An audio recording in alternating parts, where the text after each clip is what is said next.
તો રાજ્યમાં નકલી દવાઓ પકડાઈ રહી છે। આ અંગે આરોગ્ય મંત્રી ઋષિકેશ પટેલે નિવેદન આપતા જણાવ્યું હતું કે ગુજરાત ફૂડ એન્ડ ડ્રગ્સ વિભાગે રેડ કરીને દવાઓ પકડી છે। બહારની દવાઓ માટે એક પણ એસઓપી બનાવવા માટે વિચારણા કરી રહ્યા છે।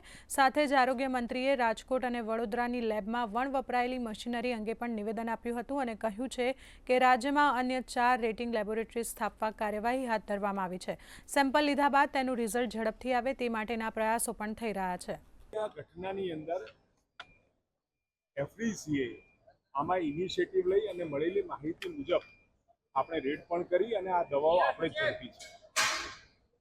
સતત કાર્યશીલ છે, પરંતુ બહારથી બનતી દવાઓ, બહારના રાજ્યોમાંથી બનતી દવાઓ ગુજરાતમાં લોજિસ્ટિક સપોર્ટથી અહીંયા આવે એટલે મેં હમણાં અહીંયા જે મિત્રો છે એમની સાથે પણ વાત કરી, એમની સાથે બેસી અને બહારથી આવતી દવાઓ અને વધુમાં વધુ સઘન આનું ચેકિંગ થાય એના માટેની એક એસઓપી બનાવવાની વાત પણ થઈ છે।